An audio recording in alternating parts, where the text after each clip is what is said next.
MJ reverb society welcome back guys. आज हम episode 179 explain करने वाले हैं, लेकिन उससे पहले अगर ये वीडियो 2 घंटे की है तो कॉन्ग्रेचुलेशंस अपने आप को मैं कहना चाहता हूँ, क्योंकि मैंने मिशन कामयाब कर दिया और 2 घंटे की वीडियो डाल दी जैसा मैंने बोला था।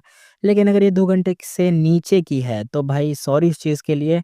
मैं कोशिश तो पूरी करता हूँ लेकिन ये हो नहीं पाता, और मेरे को बिल्कुल अंदाज़ा नहीं होता। मैं बस जब स्टार्ट करता हूँ अपना काम करना तो बस मुझे इतना पता होता है कि अपना ये टाइमिंग है, 5 बजे से पहले मुझे सारा काम ख़त्म करना है। अगर 5 बजे से पहले कंप्लीट हो जाता है तो ठीक, नहीं हो पाता है तो मैं नहीं कर पाता, क्योंकि 5 बजे के बाद फिर मेरा स्ट्रगल चालू होता है वीडियो अपलोड करने के चक्कर में, क्योंकि भाई एक्सपोर्ट प्रॉब्लम, ये प्रॉब्लम, वो प्रॉब्लम, 10 प्रॉब्लम मेरे सामने आ जाती हैं। फ़ाइल को इधर से उधर ट्रांसफ़र करना, इधर रीसेट करना, बहुत चीज़ें आती हैं। इस चक्कर में बस पीछे रह जाता हूँ। तो अगर ये 2 घंटे की वीडियो है तो कांग्रेचुलेशंस, और अगर ये 2 घंटे की वीडियो नहीं है तो 1 दिन और वेट कर लेना यार। अब कल डालने की कोशिश करूँगा 2 घंटे की वीडियो। अगर फ़ोन होता तो क्या बोलूँ, कितने ताने दूँ अपने आप को। स्टार्ट करते हैं अपना new episode. Let's start. Last episode में जैसा आपने देखा था कि यहाँ पे स्पेक्टर सोल और फेंग युआन, इन सब के बीच में मतलब कितनी खतरनाक बातचीत हुई थी। स्पेक्टर सोल ने अपना सब कुछ दे दिया था फेंग युआन को, कि लिए भाई जितना मेरे पास था मैं सब कुछ तेरे को दे रहा हूँ, तुझे कैसे भी करके फेट को हराना है। एक बंदे का मैंने कमेंट भी देखा था कि भाई ये जो स्पेक्टर सोल है ये इतना मेहरबान क्यों हो रहा है इसके ऊपर, मतलब इतना अच्छे से बात कर रहा है फेंग युआन से, स्पेक्टर सोल कब से ऐसा बोलने लग गया। तो वो इसलिए हो रहा है क्योंकि भाई स्पेक्टर सोल की फट चुकी है। भाई को ये बिल्कुल पता है कि वो पकड़ा जा चुका है और ऊपर से उसके ऊपर बहुत सारा दबाव है। हालाँकि इसके पास अभी भी कोई ट्रिक्स तो होंगी।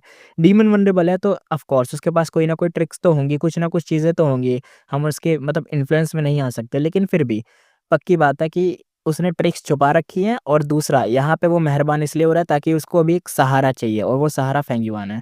देखते हैं अब आगे क्या होगा। स्टार्ट करते हैं अपना new episode. Let's start.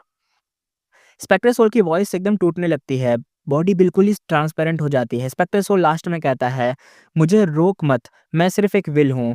Main body heavenly code के दबाव में है और उसने कब्जा कर रखा है उसके ऊपर। मुझे वैसे ही पकड़ लिया जाएगा। स्पेक्टर सोल, अब मैं दोबारा कहता हूँ, स्प्लिट सोल अभी भी इमीडिएट थ्रेट नहीं है। स्टोन लोटस आइलैंड खत्म, मेरा काम कंप्लीट होता है। सोल, जितनी मैंने पावर यूज़ कर सकता था मैंने सब यूज़ कर ली। बची हुई पावर से मैंने तुम्हारे लिए सब कुछ कर दिया, और टाइम के लिए फ़ास्ट फॉरवर्ड मैं तुम्हारे लिए कर देता हूँ। फेंगजुआन थोड़ी देर चुप रहा, फिर सर हिलाकर कहता है, ठीक है। यहाँ पे टाइम फ़ास्ट फॉरवर्ड करने का कुछ कह रहा था, पता नहीं क्या है, देखते हैं। वह सेल्फ क्लेजिंग इमॉर्टल फॉर्मेशन एक्टिवेट करता है। बाइनिमिंग और बाकी लोग अंदर जाके बड़ी सी रंबलिंग के साथ फॉर्मेशन चालू कर देते हैं। जिससे क्या होता है, अब इनके ऊपर फेंगयुआन से तो देखो फॉर्मेशन हट चुकी है, लेकिन इनके ऊपर जो फॉर्मेशन, सॉरी कह रहा हूँ, इनके ऊपर जो वो लगा है ना ट्रेस मार्क, जिसकी वजह से ये लोग ट्रेस हो जाते हैं। जब मर्जी देखो फेरिजीवी ने ट्रेस कर लेती है। फेंगयुआन से तो हट गया, लेकिन इनके ऊपर लगा हुआ है। तो शायद अब ये जिसने बोला है ना फास्ट फॉरवर्ड टाइम कर देता हूँ तुम्हारे लिए, तो मतलब बची हुई पावर से फास्ट फॉरवर्ड कर दूंगा, तो इससे ये होगा कि ये जितने भी लोग हैं ना इनके ऊपर भी ट्रेस मार्क हट जाएगा, और फिर फेरीज़ी भी इनमें से किसी को भी ट्रेस नहीं कर पाएगी। स्पेक्टर सोल हल्की सी स्माइल देता है। आइलैंड की आखिरी रोशनी फिर फेड होती है और भाई न्यूज़ फैलती है। अब पता चलता है कि लॉर्ड हुआंगशी मर गया। ये सुन के फेंग जीजी और दोनों हेवनली कोड के रैंक के इमॉर्टल भाई शॉक हो जाते हैं।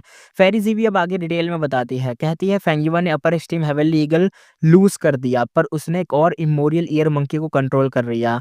रेड लोटस की true inheritance river of time तक कंट्रोल करती है। ये तो अनबिलीवेबल है। स्टोन लोटस आइलैंड ना होता तो फेंगयुआन कभी भी हुआंगशी को मार नहीं पाता, लेकिन उस चीज़ की वजह से उसने लॉर्ड हुआंगशी को मार दिया। ये इसके लास्ट शब्द थे जो इनको पता चल चुके थे। अब आगे देखते हैं। तीनों इमॉर्टल ड्रीम रेलम में डिफेंस क्रॉस करके रिवर ऑफ टाइम की ट्रिब्यूटरी के सामने पहुंच जाते हैं। ड्रीम रेलम में गैप आता है, इसलिए वो इजीली पास हो जाते हैं। बताया था ना कि जो स्मोक है अपनी जगह को बदलता रहता है, और जैसे ही जहां से स्मोक हटा वहां पे थोड़ी देर के लिए तो गैप होगा, तो उसी गैप से लोग निकल गए थे। प्लान ये था कि लॉर्ड वांगशी अंदर रेड लोटस इनहेरिटेंस तोड़ता और फेंगयुआन को बाहर निकालता, और ये तीन उसे घेर कर फिनिश कर देते। पर अब तो सबसे स्ट्रॉन्ग प्लेयर ही खत्म हो गया। सिचुएशन ऑकवर्ड हो गई। तीनों कंफ्यूज हो जाते हैं, कहते हैं अब क्या करें, अब क्या करना होगा, अब वेट करें, भाग जाएं, क्या करना है। फेरीजीवी ने न्यू कमांड भेजा। फेरीजीवी कहते हैं वेट करो, इन्फॉर्मेशन के हिसाब से ये लास्ट ट्रिब्यूटरी बचा है। हुआंगशी का डेथ वेस्ट नहीं गया। हमें फेंगयुआन और शेडोसेट के मूव को समझ तो हम आ गए हैं, तो अब बस उनका वेट करना है, जैसे ही वो यहाँ पे आएँगे ख़त्म कर देना है। वो फॉरएवर हाइड नहीं रह सकते, बाहर तो उन्हें आना ही पड़ेगा ना। इससे फेंग जीजो और इमॉर्टल का जो कॉन्फिडेंस था थोड़ा-सा हाई हो गया। हेवनली कोड का एक इमॉर्टल कहता है ठीक है वेट करते हैं। दूसरा इमॉर्टल गुस्से में कहता है इस दूसरे अदरवर्ल्डली डीमन को तो इस बार ज़िंदा नहीं छोड़ूँगा, देखता हूँ अब आने दो इसको।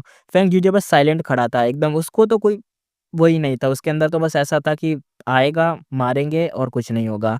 और सीधा डेथ स्टेयर दे रहा था सीधा उस ट्रिब्यूटरी के एंट्रेंस पे, जहाँ पे फेंगयुआन अंदर घुसा है ना, अब उससे ही बाहर आएगा फेंगयुआन। तो उसी जगह को देखे जा रहा है कि जैसे ही बाहर आए, मारू पकड़ के इसको मैं।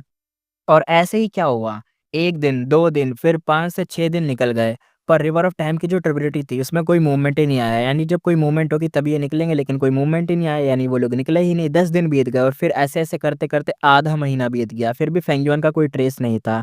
फेंग जीजू और दोनों इमॉर्टल बस देखते जा रहे थे, स्पेशली फेंग जीजू जो ऑलरेडी डिसाइड कर चुका था कि इस बार फेंग युआन को तो भाई जाने नहीं दूँगा, पकड़ के मार ही दूँगा। क्योंकि पिछली बार फेंग युआन ने इसको कुत्ते के मतलब क्या बोलूँ, कुत्ता बन गया था भाई का, बहुत गंदा फँसा था, लेकिन बच गया हुआंशी की वजह से। लेकिन अब हुआंशी भी नहीं रहा। अब आगे देखते हैं। एक इमॉर्टल कहता है फेंग युआन कहाँ गया? दूसरा कहता है क्या वो अभी भी स्टोन लोटस आइलैंड में ही अटका हुआ है? तो यहाँ पे पहला वाला जवाब देता है, अरे मुझे तो कुछ अजीब ही फ़ील हो रहा है, क्या पता वो कुछ अलग कर रहा हो, कोई प्लानिंग बना रहा हो। हेवनली कोर्ट में ना फेरी ज़ीवी को भी बहुत वियर्ड लगने लगता है। लॉर्ड हुआंशी के बाद से फेंग युआन की सारी इन्फॉर्मेशन कट हो चुकी थी। Self cleansing formation plus red lotus की टाइम पावर से ट्रैकिंग पूरी जो मतलब ट्रेस था ना ट्रैकिंग मार्क वाला, वो हट गया था। जिससे अब फेरी ज़ीवी को ज़रा-सा भी अंदाज़ा नहीं लगेगा कि फेंग युआन है कहाँ। प्रूफ नहीं है कि फेंग युआन भाग गया, बट फेरी ज़ीवी को स्ट्रॉन्ग अनईज़ी फ़ील हो रहा था, यानी कुछ अजीब-सा। ऐसा लग रहा था कि कुछ होने वाला है खतरनाक। फेरी ज़ीवी सोच में कहती है, सबसे बुरे केस में वो रिवर ऑफ़ टाइम में ऑलरेडी एस्केप कर चुका होगा। पर एंट्रेंस तो यार ब्लॉक था, निकला कैसे? क्या उसे कोई इनसेन कंसीलमेंट मूव मिल गया है जिससे हम उसको ट्रेस नहीं कर पा रहे, या छुप के निकल गया हो एकदम हाइड होके? या फिर कोई एक और ट्रिब्यूटरी से ट्रिब्यूटरी जुड़ी हुई थी? होता नहीं है जैसे एक वार्म होल होता है कि इस होल से निकलो तो दूसरी जगह से निकल जाओगे बाहर, एक वार्म होल की तरह काम करता है। ऐसा कुछ तो नहीं मिल गया उसे कि मतलब वेस्टर्न डिज़र्ट में से ट्रिब्यूटरी में घुसा हो और पता चला है साउथर्न बॉर्डर की ट्रिब्यूटरी से निकल रहा हो, ऐसा कुछ तो नहीं है। फिर उसके दिमाग में एक चीज़ आई, फेंग युआन के पास 2 ट्रिबुलेशन का एक्सेस था। एक तरीके से ट्रिबुलेशन कह रहा हूँ सॉरी, ट्रिब्यूटरीज़ का एक्सेस था, जिसमें से एक तो उसने डिस्ट्रॉय कर दी थी और दूसरी वाली तो जिसमें अभी ये घुसा है। तो इसका 2 का एक्सेस था, तो वो इन्फॉर्मेशन उसको स्पेक्टर सोल की मेन बॉडी से ही मिला था। पर स्पेक्टर सोल एक सोल पाथ मॉन्स्टर था। सोल सर्चिंग में हेवनली कोड को बहुत कम ही कुछ मिला है, यानी बहुत कम ही कुछ जान पाए हैं स्पेक्टर सोल की सोल से कि कुछ उन्हें इन्फॉर्मेशन मिले। क्योंकि भाई ने अपनी चीज़ों को हाइड कर रखा है, तो वो भी समझ नहीं पा रहे कि क्या-क्या छुपाया है इसने। फेरिज़ी ने कहा, अगर ये ट्रिब्यूटरी यूज़ नहीं किया, तो एग्ज़िट कौन-सा लिया है? क्या कहीं और से निकल गए वो? वेस्टर्न डिज़र्ट में 3 क्लैन्स के पास ट्रिब्यूटरी एक्सेस है, जिसमें से ताई क्लैन आता है, जो कि would path, earth path, strong foundation है। दूसरा है गोंग क्लैन, जिसमें लॉन्ग रेंज कर्स मास्टर्स भरे पड़े हैं। शैडोज़ होती हैं, एकदम शैडोज़ में रह के अटैक करते हैं। बाकी डिस्टेंस मैटर नहीं करता। आगे देखते हैं, तीसरे नंबर का क्लैन था टांग क्लैन। टांग क्लैन जिसे कहते हैं, थोड़ा-सा वीक है, पर उनके हेडक्वार्टर के पास से ट्रिब्यूटरी प्लस स्ट्रॉन्ग डिफेंस भी है। फ़ेरिसी भी आगे कहती है, अगर फ़ोर्स ब्रेक करे तो किस क्लैन पे जाएगा वो? किसके पास जाएगा जहाँ से वो अचानक से निकल जाए और भाग जाए, कोई दिक्कत भी ना हो? तीनों क्लैन में कोई डिस्टर्बेंस नहीं आया, इसका मतलब वो वहाँ पे नहीं हो सकता। मेबी फेंग युआन अभी भी रिवर ऑफ़ टाइम के अंदर ही है, क्या कर रहा है वो? फ़ेरिसी भी डीप थिंकिंग में होती है। सीन एंड होते जा रहा था, तांग क्लैन की टेरिटरी में एक इमॉर्टल किलर मूव की आफ्टर फ्लो दिखाई जाती है, यानी अब तांग क्लैन में बंदा अपीयर होने वाला था। सीन यहाँ पे शिफ्ट होता है, आफ्टर इमेज दिखती है, वो था फेंग युआन। फेंग युआन और उसकी टीम ना सीधा से सीधा पहुँच चुकी थी तांग क्लैन की टेरिटरी के अंदर। अब फेंग युआन यहाँ पे आँखें खोलता है, सीन दिखाया जाता है। वो कहता है ये किलर मूव हमें 3 मंथ्स का सेफ एक टाइप का विंडो देगा। डिडक्शन ब्लॉक प्लस हेवेंसविल का अटेंशन भी डाइवर्ट कर देगा। उसके सारे मेंबर्स यहाँ पे प्रेज़ेंट थे, जिसमें Baini Wing, Hai Laolan, Ying Wushi, Black Tigress और फेरी मियाओ थे, कोई भी मिसिंग नहीं था। फेरी ज़ीवी का एक तरीके से गेस आधा सही था कि फेंग युआन इन्हीं 3 क्लैन्स में से किसी में अपीयर होगा, जिसमें से वो तांग क्लैन में ऑफ कोर्स आया, क्योंकि सबसे वीक वही था। है तो उनके पास भी ट्रिब्यूटरी स्ट्रॉन्ग डिफेंस है, लेकिन वीक उन सब में से वही एक है, 3 क्लैन में सबसे नीचे पे। अब आगे देखते हैं।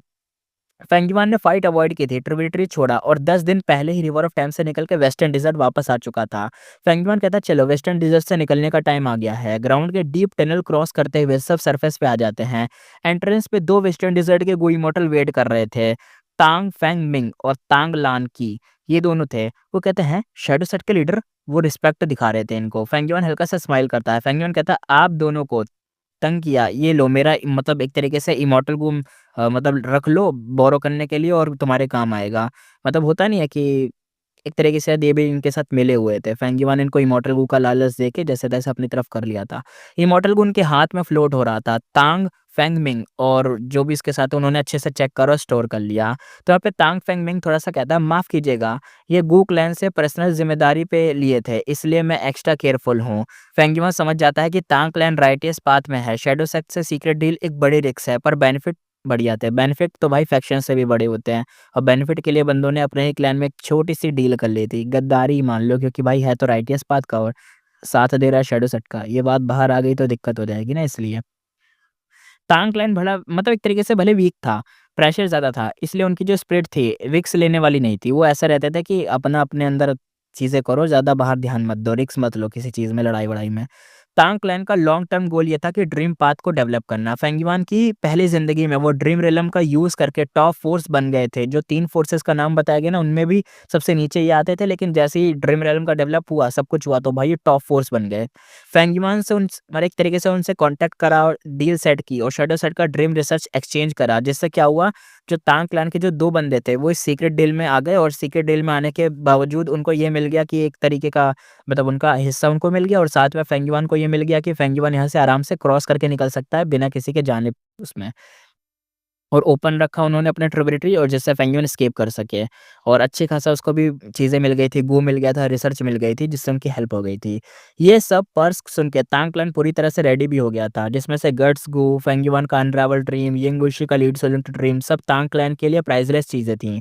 पर फेंगियन उन लास्ट 2 को इतनी आसानी से नहीं देने वाला था। यानी बात कर रहे हैं ना लीड सोलेंटो ड्रीम और तीसरा लास्ट वाला वो जो अनरावल ड्रीम, ये 2 चीज़ें लास्ट में देने वाला नहीं था, लेकिन उसने इन्फॉर्मेशन बता दी थी, तुम खुद ही रिसर्च करके खुद ही बना लो। ऐसी इन्फॉर्मेशन बता दी थी बस। अब सीन शिफ्ट होता है, सीन दिखाया जाता है वेस्टर्न डिजर्ट का, बर्निंग हीट, गोल्डन सैंड और ऊपर क्लियर ब्लू स्काई। फेंगयुआन की टीम टांग क्लैन के दोनों इमॉर्टल को बाय बोलती है। टांग क्लैन की जो टांग लान की थी वो स्माइल करती है और कहती है शैडो सेट के फ्रेंड्स टेक केयर, बाद में मिलेंगे। वो रैंक 7 टाइम पाथ इमॉर्टल थी जिन्होंने फेंगयुआन की ट्रिब्यूटरी से निकलने में हेल्प करी थी। फेंगयुआन कहता है आप हमें 10,000 ली तक छोड़ने आए, ये भी बहुत बढ़िया था, थैंक यू। टांग ली की स्माइल थोड़ा बहुत अच्छे से फेस पर आ गई, उसने भी स्माइल बैक करा, सब कुछ अच्छे से चल रहा था, पर अंदर से उसे अनईज़ी फ़ील हो रहा था। फेंगियो ने ड्रीम पाथ रिसर्च या गट्स गो डील का एक भी मेंशन नहीं किया, सिंस उसकी वापसी थी। एग्रीमेंट साइन था, पर एक्चुअल कॉर्पोरेशन स्टार्ट ही नहीं हुआ था, इसलिए तांग क्लैन थोड़ा-सा मतलब एंग्ज़ायटी में भी फ़ील कर रहा था कि अरे! क्या हुआ, अभी तक कुछ मिला नहीं। तब तांग फेंग मिंग फाइनली डायरेक्ट पूछ लेता है, तो कहता है कि अपना ये जो तांग फेंग मिंग था, कहता है आगे हम कोलैबोरेशन कैसे स्टार्ट करेंगे? तो फेंग युआन एक ग्लेंस देता है और कहता है थीविंग हेवन का ड्रीम रियलम मुझे इंटरेस्ट करता है, फ्यूचर में मिलकर काम कर सकते हैं, पर अभी हम हेवनली कोर्ट के रैंक 80 मोटर से भाग रहे हैं, इस वक्त रुकना यहाँ पे मुश्किल है, आपको भी दिक्कत हो सकती है। अगर आप इंसिस्ट करते हो तो हम यहीं रह भी सकते हैं, पर आपके राइटियस कैंप के लिए प्रॉब्लम देखिए क्रिएट हो जाएगी। तांग फेंग मिंग और तांग लान के एक दूसरे को देखते हैं। उन्हें भी थोड़ा-सा बेटर रियलाइज़ेशन होता है कि हाँ, सही बात है। फेंग युआन का मतलब क्लियर था कि ड्रीम पाथ गेंस चाहिए तो हेवनली कोर्ट से उनकी प्रोटेक्शन भी दो और अगर बात एक्सपोज़ हो गई तो तांग क्लैन का राइटिस स्टेटस टूट जाएगा और तांग क्लैन रिस्क को हैंडल नहीं कर सकता। वैसे ही लड़ाई को अवॉइड करता, ऊपर से इतनी बड़ी चीज़ कभी नहीं करेगा वो। तांग फेंग मिंग कहता है अच्छा सेफ जर्नी, यानी सीधा उसने कह दिया कि ठीक है भाई मत दो मुझे कुछ जो तुमने लास्ट में 2 वादे करे थे। अरे ये 2 लास्ट के वादे इसलिए कह रहा है ना, देखो एक तो इसे चाहिए लीड सोल इंटो ड्रीम, उसका कुछ मेथड या कुछ चीज़ मिल जाए और दूसरा चाहिए फेंगिवान का अनरावल ड्रीम और गट्स को। ये 3 चीज़ें उसे चाहिए थी, लेकिन भाई फेंगिवान ये 3 चीज़ें तब देगा जब ये लोग उसकी प्रोटेक्शन करेंगे और इन्होंने तो साफ मना कर दिया। वो उससे ही खुश है जो उन्हें पहले मिल चुका है। फेंगिवान ने इससे पहले ही थोड़ा बहुत चीज़ें दे दी हैं, तो वो उनसे ही खुश हैं। फेंगिवान भी फेयरवेल कह के निकल जाता है।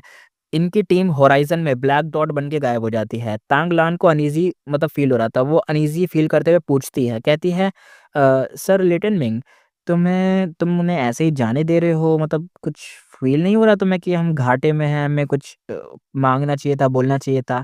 तो तांग फेंग मिंग कहता है, मैं नहीं, हम तांग क्लैन उन्हें रोक ही नहीं सकते थे। हम तो पूरा क्लैन ही कहाँ रोक पाते उनको। मैं क्या बोलूँ इस चीज़ में? वो लोग साइलेंस में ही थे, फिर दोनों बोलते हैं आपस में एक-दूसरे से। तो यहाँ पे तांग लान की कहती है, पता नहीं ये अलायंस हमारे लिए फ़ायदा देगा या कि नुकसान। अभी जो फ़ायदा मिला वो भी इतना इनफ नहीं है, जो चाहिए था वो तभी हमें मिला ही नहीं। तो यहाँ पे मिंग नाम का जो बंदा था तांग लान का कहता है, रिस्क जितना बड़ा प्रॉफ़िट भी उतना बड़ा और ये डिसीज़न सुप्रीम एल्डर्स का था। तांग लान की इमीडिएटली टेंस हो जाती है, कहते क्या?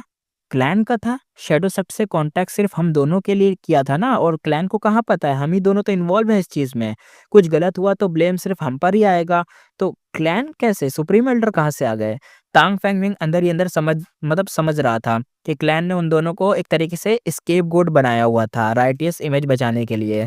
और फेंग युआन इस सारी पॉलिटिक्स को पहले से ही देख चुका था, यानी उसे पहले से पता था कि क्या पॉलिटिक्स चल रही है। ट्रिब्यूटरी के हेडक्वार्टर के पास देखो, ट्रिब्यूटरी का जो हेडक्वार्टर था उसके पास में इन दोनों को इंचार्ज बनाया गया, और यही दोनों का कोई डील होगी तो वो करते। और अगर कभी नाम आता, यानी फेरी सीवी अगर डिडक्शन करके पता भी कर लेती कि वो तांग क्लैन से निकले और तांग क्लैन का राइटियस स्टेटस छीनना है, तो ये लोग तो सीधा कह देते कि भाई हमें क्या पता, हमने थोड़ी ना इन्वॉल्व करा था, यही दोनों लोग गद्दार हैं, इनको मार दो, बात खत्म। इन दोनों के ऊपर ही ब्लेम बन जाता, स्केपगोट इन तरीके के इनको बनाया गया था, वो उनकी बात थी। अब देखते हैं तो तान लान की कहती है क्वाइटली पूछते हुए, तुम्हारे हिसाब से फेंग युआन कौन-सा इंसान है? हेवनली कोर्ट के रैंक 8 चेस की बात है, क्या वो एक तरीके से एक्ज़ैरेट कर रहा है, यानी बढ़ा-चढ़ा के तो नहीं कह रहा है हमारे सामने? तांग फेंगमिंग समझ जाता है ये क्वेश्चन डीप था। बेस्ट आंसर है कि साइलेंस, यानी कुछ मत बोलो। सही बात है, क्योंकि अगर इसने बोला तो फिर वो मानेगी कि अरे मतलब इतने बड़े डीमन को, इतने खतरनाक डीमन को जो हेवनली कोर्ट में वांटेड है, उसको हमने पनाह दे दी। हम कहाँ से राइटियस पाथ कहना लेना है, क्या है, हम तो राइटियस पाथ के है ही नहीं। उसके मन में ये सब डर आता, ये सब चीज़ें बैठती, तो ये भी गलत था। और अगर ये बोल देता, मतलब अगर मान लो कुछ और जवाब देता, तो फिर इसमें ये हो जाता कि तूने हेवनली कोर्ट की हेल्प नहीं करी, फेंग युआन झूठ कह रहा है यहाँ पे, और मतलब पीछे पड़े होंगे, रैंक 8 नहीं होंगे, कोई छोटे-मोटे लोग होंगे हेवनली कोर्ट के, या तो 10 ग्रेड सक के, तो छोटे-मोटे लोग होंगे, और इनसे डर के भाग रहा, तो पक्का इसने हमें पागल बनाया है और हमारी इमेज खराब हो जाती।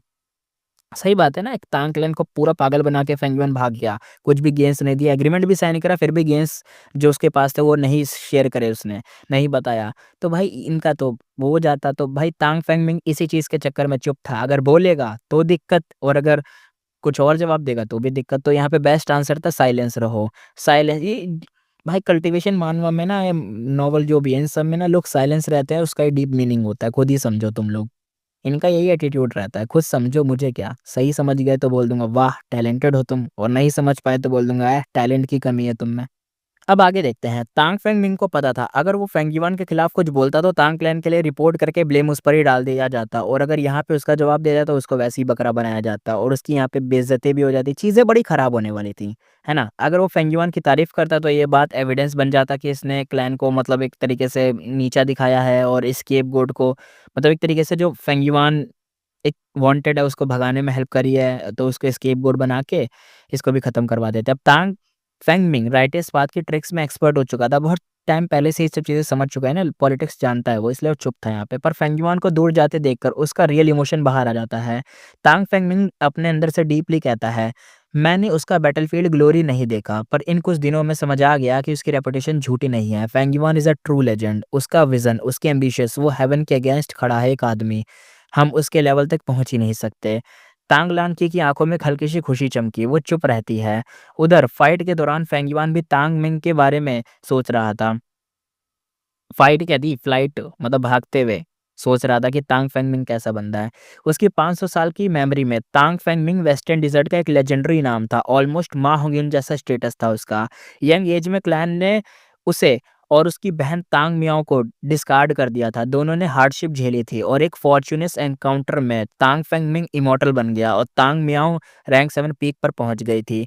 तो तांग क्लैन ने उसे वापस लेने के लिए अपने हायर अप्स को सैक्रिफाइस कर दिया था ताकि वो वापस आ जाएँ, और ये डिसीज़न बाद में सुपर स्मार्ट मूव बन गया, क्योंकि तांग फेंग मिंग ने क्या-क्या करा, अपनी बहन को भी गू इमॉर्टल बना दिया, थीविंग हेवन का ड्रीम रेलम एक्सप्लोर कर डाला, ड्रीम पाथ के नए गू बना डाले उसने खुद से, तांग क्लैन को ड्रीम रेलम की वेव में टॉप पे पहुँचा दिया, और जो वो डरते हैं ना उनका डर खत्म करवा दिया। ये सब उसने काम करा था तांग फेंग मिंग ने, जिसकी बात फेंग युआन कह रहा था उड़ते हुए, फ्लाइट करते हुए सोच रहा था। क्योटिक वॉर के टाइम तांग क्लैन इतना ऊपर उठ गया था कि उस एरा के लोगों को तांग क्लैन का एरा बोलते थे, और उस एरा के सेंटर में तांग फेंग मिंग खड़ा था।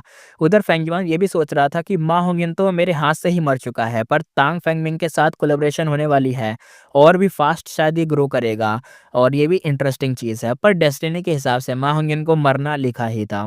फेंग युआन की आंखों में एक डार्क चीज़ फ्लैश होती है, स्टोन लोटस आइलैंड ने उसे सिर्फ इनहेरिटेंस और रैंक 9 एसेंस ही नहीं दिया, स्पेक्टर सोल की डिडक्शन इन्फॉर्मेशन भी मिली थी, यानी स्पेक्टर सोल ने क्या डिडक्ट करा है, क्या सोचा है, क्या समझा है, आगे क्या हो सकता है, वो सब भी पता कर लिया था।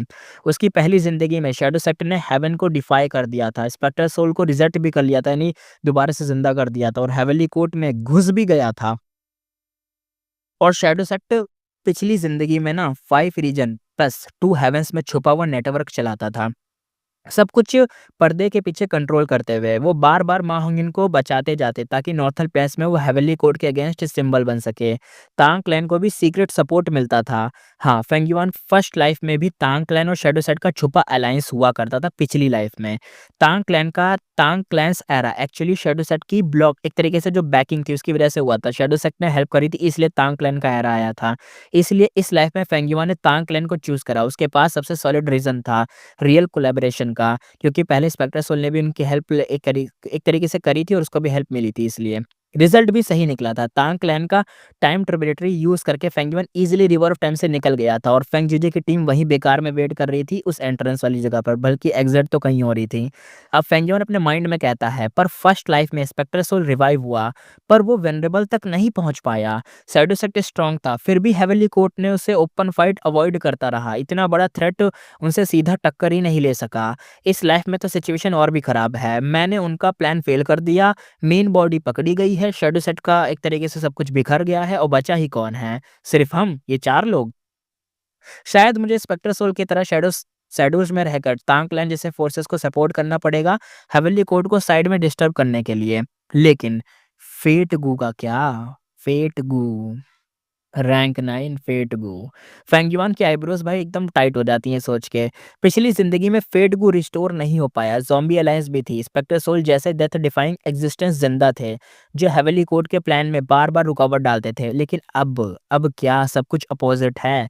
स्पेक्टर सोल पकड़ा गया, ज़ॉम्बी अलायंस खत्म हो गई, बहुत सारे फेट डिफायर्स मर चुके हैं। अब हेवनली कोड का फेट गू रिस्टोर करना बहुत ही ज़्यादा ईज़ी हो गया है। फेट इमॉर्टल गो एक तलवार की तरह फेंगयुआन के सर पर लटक रहा था, जो कि इसका डेथ सेंटेंस था।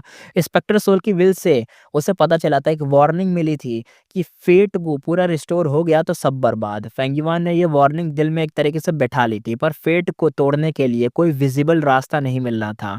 हाँ, लेकिन एक तरीके से वो हार जाए, इम्पॉसिबल, गिव अप, घंटा, ये तो नहीं होगा। सैडोशर के लिए सरेंडर का कोई ऑप्शन ही नहीं था। ये डिक्शनरी से ही गायब है सरेंडर नाम की चीज़ें। और फ्रैंकिमन अपने माइंड में कहता है, पहली लाइफ में भी मैं एक तरीके से भटकता रहा, हार्डशिप झेली, स्कीम में फंसा रहा, हेवेंस विल ने हमेशा मुझे दबा के रखा, मेरी कोई सेफ एग्जिस्ट कभी थी नहीं, एक तरीके से मैं कभी भाग ही नहीं पाया, निकल ही नहीं पाया। हेवेंस विल ने मुझे टूल बनाया, पर जब मैंने सवेनर फटेशगू को खुद पर यूज करा, मैंने हेवेंस के अगेंस्ट जाकर पाथ को चूज कर लिया। अब वापस मुड़ने का कोई ऑप्शन ही नहीं है। वो स्काई की तरफ देखता है और भाई वो जो स्काई था बहुत वास्ट था, बहुत बड़ा था। ऊपर देखते हुए कहता है, यही है हेवंसविल। उसको कंपेयर करें तो वो उसके सामने छोटा था। एक इतना बड़ा आसमान, इतना बड़ा एटमॉस्फेयर, इतनी बड़ी दुनिया, उसमें एक छोटी सी चींटी के बराबर एक फेंगयुआन था। तो उसके सामने थी ये पूरी हेवंसविल। हेवन के अगेंस्ट जाना। फेंगयुआन की भाई एक हल्की सी स्माइल आती है। वो कहता है, इंटरेस्टिंग। अब सीन देखते हैं। सीन यहाँ पे शिफ्ट होता है central continent heavenly court. White Z halls cloud में फ्लोट कर रहे थे। बीच में एक पिच ब्लैक हॉल सबसे ज्यादा स्टैंड आउट था और वो दिख रहा था सप्रेशन हॉल, जिसको कहा जाता था सोल सप्रेशन हॉल, रैंक 8 का इमोर्टल गो हाउस, जो ब्लैक कलर में था। यहाँ इतना सब कुछ व्हाइट और बीच में ब्लैक कलर की चीज थी, बिल्कुल हाईलाइट हो रही थी। अंदर सेंटर में 5 जाइंट पिलर थे, उनके बीच में पर्पल गोल्ड चेन का एक ह्यूज वेब टाइप का था, एक जाल, जिसमें स्पेक्टर सोल की मीन बॉडी रेमंड सोल बंधी हुई थी। फेरी जीवी सामने खड़ी थी। फेरी जीवी कहती है, स्पेक्टर सोल डीमन वनरेबल, तुम रैंक 9 थे, हेवन के खिलाफ गए, अब अपनी ही एक्शंस का रिजल्ट भुगत रहे हो, गलती मानते हो? रेमंड सोल, जो कि स्पेक्टर सोल की थी, एकदम साइलेंट थी। फेरी जीवी आगे दोबारा कहती है, तुमने दुनिया भर में कत्ल कर दिए, डिजायर के पीछे सब कुछ तोड़ डाला, आज प्रिजनर हो और मानते नहीं क्या ये सब चीजें? स्टिल यहाँ पे अभी भी वो साइलेंट था। फेरी जीवी सोल सप्रेशन हॉल को एक्टिवेट करती है। पिलर एकदम हीट में चमकने लगता है, लाइट ग्लो करती है, चेन्स एकदम भाई हिलने लगती हैं और स्पेक्टर सोल का बॉडी एकदम ट्रम्बल, एकदम कांपने लगता है। जितना ज़्यादा ट्रम्बल बढ़ता उतनी इन्फॉर्मेशन एग्जैक्ट होती, मतलब एक तरीके से एक्सट्रैक्ट होती, निकलती, चेन्स के थ्रू हॉल के में ट्रांसफर होती, एक तरीके से डेटा ट्रांसफर जैसे हो रहा था। पिलर के सरफेस पे उसकी ज़िंदगी के फ्लैशबैक दिखने लगते हैं, कल्टीवेशन, बैटल और जितने भी कन्वर्सेशंस थी सब दिख रही थी।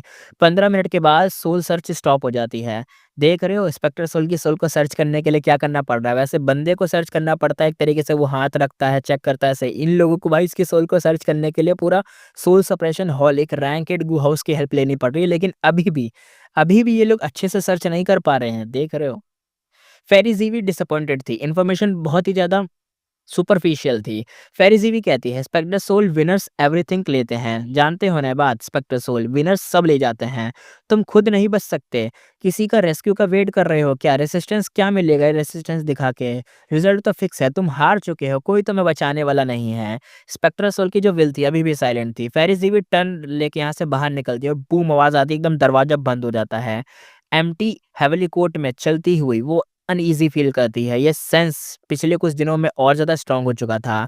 फेंग जूजिए की टीम भी फेंग युआन को कोई ट्रेस नहीं ढूँढ पाई थी, कुछ नहीं मिला था। वेस्टर्न डिसर्ट में भी कोई न्यूज़ नहीं थी कि कोई रिवर ऑफ टाइम से बाहर आया हो।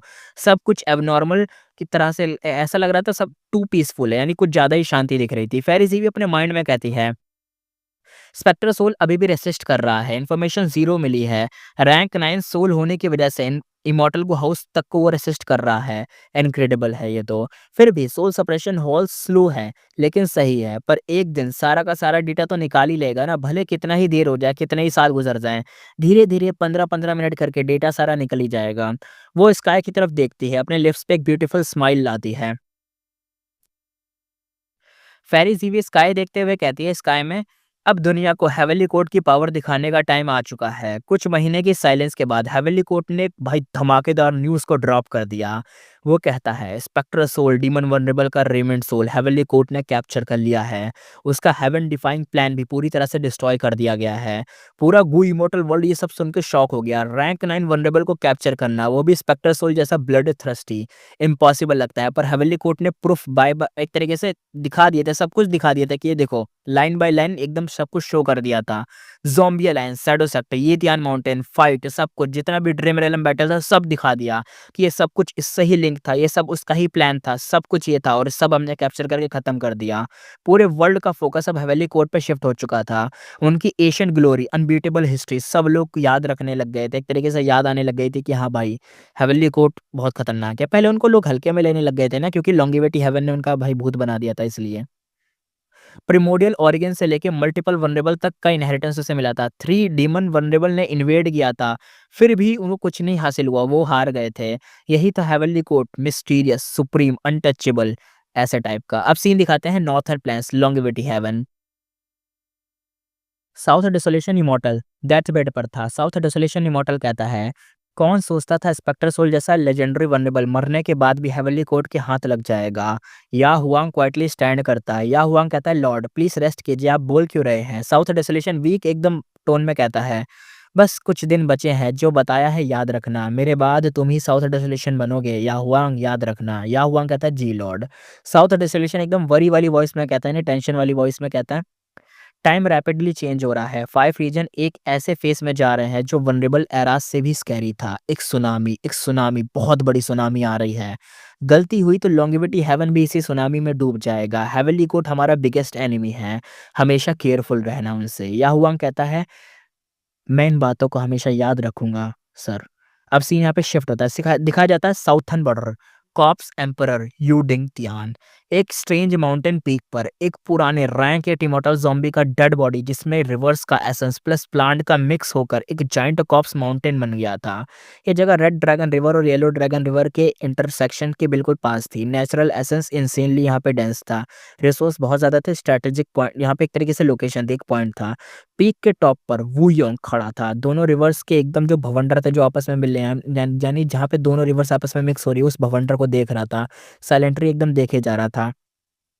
वू योंग कॉप्स माउंटेन के टॉप पे खड़ा था। पीछे वू क्लैन का इमॉर्टल वू जेन खामोशी से उसे एडमायर कर रहा था। ये corpse emperor Yu Ding Tian असली में वू क्लैन का था, पर याओ क्लैन ने ले लिया था। ड्रीम रेलम बैटल के बाद वू योंग ने clear Z dripping wine tiny bamboo building दिखाकर पूरे साउथर्न बॉर्डर राइटियस पाथ को भाई एक तरीके से ढकेल के पीछे दबा दिया था।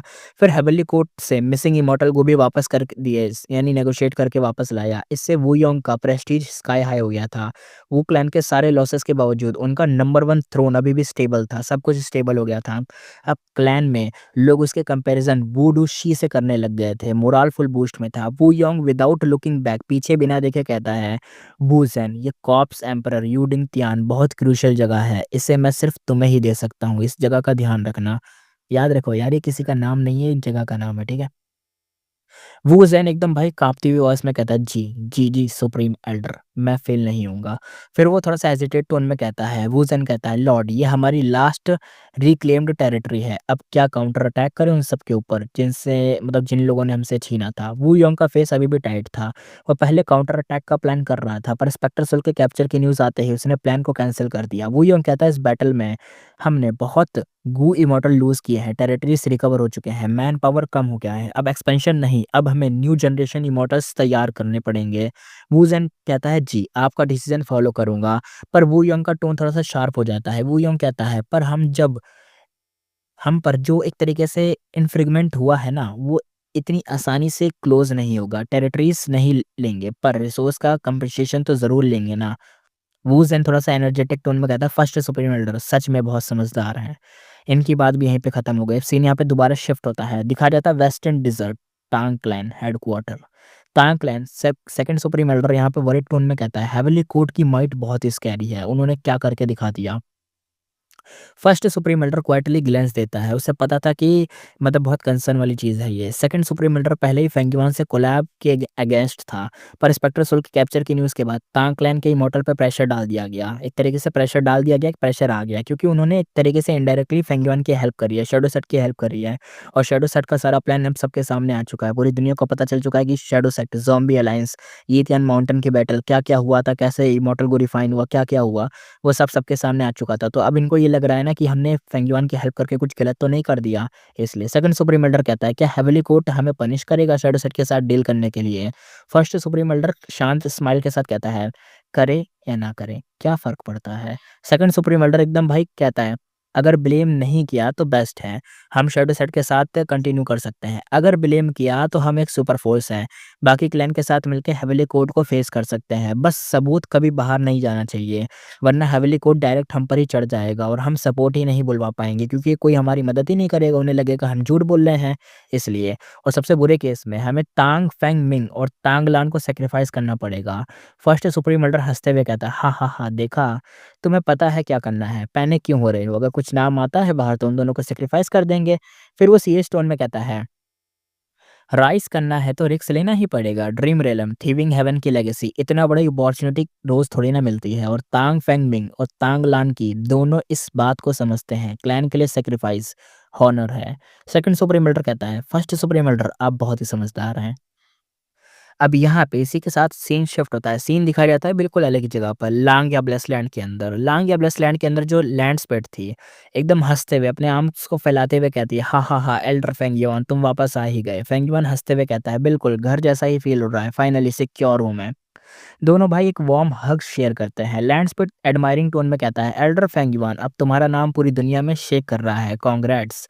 फेंगयुआन अब एक रैंक 8 बैटल पावर लेवल पे था और लांग या लैंडस्पेड के लिए एक ह्यूज डील था और हेवनली कोर्ट को डॉज करके सेफ रिटर्न करना, वो भी कोई बड़ी डील नहीं थी, बहुत बड़ा नाम था, बहुत बड़ा ही काम था और नेचुरली चाहता था कि फेंगयुआन और हेवनली कोर्ट का हेटेड और डीपेन हो जाए क्योंकि उसका ऑब्सेशन हेरी मैन वर्ल्ड को रूलर्स बनाने का था और वो चाहता था कि भाई इनका काम खत्म हो, हेवनली कोर्ट ही सबसे बड़ा कांटा है तो उसको हटाओ जैसे भी करके।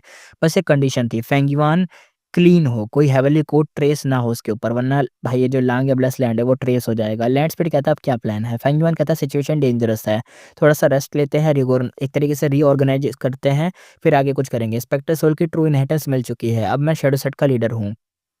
टाइम दिया जाए तो कल्टीवेशन और पावर दोनों बढ़ सकते हैं। हेवनली कोड अब ट्रेस नहीं कर सकता मुझे। सोचता हूँ तो काफ़ी डेंजरस था पहले जो मेरे पे बीत गया। फर्स्ट सुप्रीम एल्डर की फुल सपोर्ट ना होती तो शायद मेरे लिए और मुश्किल हो जाता। थोड़ा मक्खन लगा रहा है ये लैंडस्पीड को। लैंडस्पीड थोड़ा-सा मतलब शर्म वो होता है ना, एम्बैरेस फ़ील करता है क्योंकि रियल सपोर्ट उसने दिया ही नहीं था, लेकिन फेंगयुआन ने फिर भी उसका नाम लिया तो थोड़ा-सा हो गया वो। दोनों वॉक करते हुए बात कर रहे थे। क्लाउड कवर कॉन्टिनेंट में हेरीमैन को मास्टर उन्हें बो करके रिस्पेक्ट देते जा रहे थे। लांग या सेक्टर रैपिडली ग्रो हो रहा था। हेरीमैन वॉर स्ट्रैटेजी के बाद बहुत सारे एलीट हेरीमैन राइज़ कर रहे थे, जिन्हें यहाँ गाइडेंस के लिए लाया गया था। हर क्लाउड सिटी में सुप्रीम एल्डर की एक तरीके से मोराल बहुत हाई थे। फेंगयुआन वाली क्लाउड सिटी में सबसे ऊपर थे और जायंट स्टैचू के साथ यहाँ पे फेंगयुआन का भी लगा हुआ था, इसलिए सब हेरीमैन उसे रिकॉग्नाइज़ करते थे, जानते थे कि यही फेंगयुआन है। कुछ देर बाद फेंगयुआन लांग या लैंडस्पीड को बाय बोल देता है, दोनों हैप्पी थे। लैंडस्पीड को स्पेक्टर सोल की इनहेरिटेंस में इंटरेस्ट था। फेंगयुआन को रेमेंड एक तरीके से रिफाइनमेंट चीज़ों में हेल्प चाहिए थी, तो एक तरीके से साथ में डील हो सकती है। एग्रीमेंट सेट हो जाते हैं, लैंडस्पीड सैटिस्फाई हो के चला जाता है। फेंग युआन गो रिफाइनमेंट हॉल में आता है, सिक्स्थ ईयर को दिखाई देता है। सिक्स्थ ईयर अब एकदम भाई वीक स्माइल में कहता है, सेकंड सुप्रीम एल्डर आ गए, सॉरी वेलकम तो नहीं कर पाया मैं। वो मिज़रेबल स्टेट में था। फेंग युआन को देखकर उसकी आँखों में मिक्स्ड इमोशंस थे, यानी एक जॉय वाला भी था, गिल्ट वाले भी था और लोनलीनेस भी थी। पहले वो फेंग युआन की डेथ चाहता था, अब फेंग युआन शैडो सेट का लीडर था, स्पेक्टर सोल को रेस्क्यू करने का वन एंड ओनली होप था, इसलिए सिक्स्थ ईयर ने उसे एक्सेप्ट कर लिया था। सिक्स्थ ईयर वॉइस ट्रांसमिशन के थ्रू कहता है, lord sect leader, sixth year respect करता है आपकी। पूरी तरह से मैं आपके सामने अभी झुक नहीं कर सकता, माफ़ कीजिएगा क्योंकि मेरी हालत अभी ख़राब है। लांग ये सेक्टर ब्लेस लैंड में सब कुछ लैंड स्पीड देख सकता था और ये चीज़ें भी वो देख सकता था। सुन नहीं सकता लेकिन देख तो सकता था, इसलिए वो ज़्यादा मतलब ये सब चीज़ें कर नहीं सकता था। ऊपर से भाई को दिक्कत भी थी। फेंगयुआन वॉइस ट्रांसमिशन के थ्रू कहता है, बस फॉर्मेलिटी है, मैं कैसे माइंड करूँगा, और इमॉर्टल को रिफाइनमेंट में जो हेल्प तुमने दी थी उसके लिए तो थैंक्स। हेवनली कोर्ट मेरा एक सबसे खतरनाक एनिमी है। एक दिन मैं वहाँ घुसकर स्पेक्टर सोल की मेन बॉडी को ज़रूर रेस्क्यू करूँगा। सिक्स्थ ईयर की आइज़ में थोड़ी-सी चमक आती है। सिक्स्थ ईयर कहता है, प्लीज़, प्लीज़। वो जानता था कि फेंगयुआन की बात में गारंटी तो नहीं है लेकिन वो करेगा ज़रूर। पर इंसान तभी जीतता है जब वो थोड़ी-सी होप दिखाए, और चाहे कितनी छोटी होप हो, उसके लिए होप तो होप होती है। और सिक्स्थ ईयर को पता था फेंगयुआन के बिना शैडो सेट के बचे हुए मेंबर्स हेवनली कोर्ट के सामने कुछ भी नहीं है। हेवनली कोर्ट को कुछ ना कुछ तो मतलब एक तरीके से जैसे-तैसे पता ही ये चीज़ है, और वो हेवनली कोर्ट ऐसे झुकेगा तो है नहीं, और ये लोग उसका सामना कर नहीं सकते सिवाय फेंगयुआन की वजह से। मतलब फेंगयुआन है तो वो कर पाएँगे वरना नहीं कर पाएँगे। पर्पल माउंटेन ट्रूमोनाक ने फ्यूचर देख लिया था, इसलिए शैडो सेट का पूरा फ्यूचर फेंगयुआन को दे दिया था। फेंगयुआन ने समझ कर भी एकदम हैप्पीली एक्सेप्ट कर चुका था। दोनों आगे चलते हुए एक रिफाइनमेंट पाथ इमॉर्टल फॉर्मेशन के सामने रुकते हैं। अगर फ्लेम जल रही थी, पर हर तरफ फ्लेम चल रही थी अंदर, पर उसने एक्सट्रीम कोल्ड एयर निकाल एक तरीके से उसके अंदर से एक्सट्रीम कोल्ड एयर निकल रही थी। फेंगयुआन के बाल और आईब्रोज एकदम भाई फ्रॉस्ट में जम रहे थे। शायद सिक्स्थ ईयर के अंदर से निकली है, शायद सिक्स्थ ईयर कुछ रिफाइन कर रहा है उसके अंदर से निकल रही है। यहाँ पे ऐसा सीन मान लो, ये जो हॉल है ये पूरा एकदम गरम-गरम वाला हॉल है, हर जगह से फ्लेम-फ्लेम टाइप का हॉल है, और इसके अंदर कुछ रिफाइन हो रहा है जहाँ पे एकदम कोल्ड एयर निकल रही है। सिक्स्थ ईयर वॉइस ट्रांसमिशन के थ्रू कहता है, lord sect leader, clean soul immortal Gu का रिफाइनमेंट लास्ट स्टेज में है। मैं यहाँ बार-बार फेल हुआ हूँ, लक भी वीक है, ये फाइनल स्टेप आपके लिए ज़्यादा सूटेबल है। फिर वो सारे रिफाइनमेंट स्टेप, की पॉइंट और अपने एक्सपीरियंस डिटेल में एक्सप्लेन करता है। फेंगयुआन एक के बाद एक सारी चीज़ों को ध्यान से सुनता है क्योंकि ये क्लीन सोल इमॉर्टल गो उसके नेक्स्ट कल्टीवेशन प्लान का कोर था। सीन यहाँ पे शिफ्ट होता है central continent spirit affinity house. एक पीक रैंक 5 फीमेल गो मास्टर जिसका नाम था ज़ाओ लियानुन। भाई ज़ाओ लियानुन की लाइफ के सबसे इंपॉर्टेंट मोमेंट का सामना कर रही थी। कॉम्बैक्ट आर्मर में white skin, star like eyes, अब कंसंट्रेटेड एक्सप्रेशन था। शू हाओ कहता है, स्टार्ट करो। उसके पास वाइफ़ी लिन जुन यिंग खड़ी थी। ज़ाओ लियन ने डीप ब्रेथ लेकर इमॉर्टल एक्सेशन स्टार्ट कर दिया, यानी इमॉर्टल बनने का सफ़र, क्योंकि पहले तो वो रैंक 5 थे ना, इसलिए प्राइमल सी के अंदर प्राइमल एसेंस से जायंट वेव की तरह वॉल्स पे स्मैश करता है, और क्रैक एकदम जो भी थे ना वो भर रहे थे। क्रैक बढ़ते जाते हैं और भरते जाते हैं, बढ़ते जाते हैं, भरते जाते हैं। एक इनविजिबल हेवनली पावर उसकी बॉडी में लिफ्ट करती है। 10 फीट तक उसकी ये जो पावर थी बढ़ती जाती है, बहुत ऊँची हो जाती है। आइज़ को वो क्लोज़ रख रही थी, वो पूरा फ़ोकस अपने प्राइमल सी की जो वॉल थी उनको ब्रेक करने में लगा रही थी।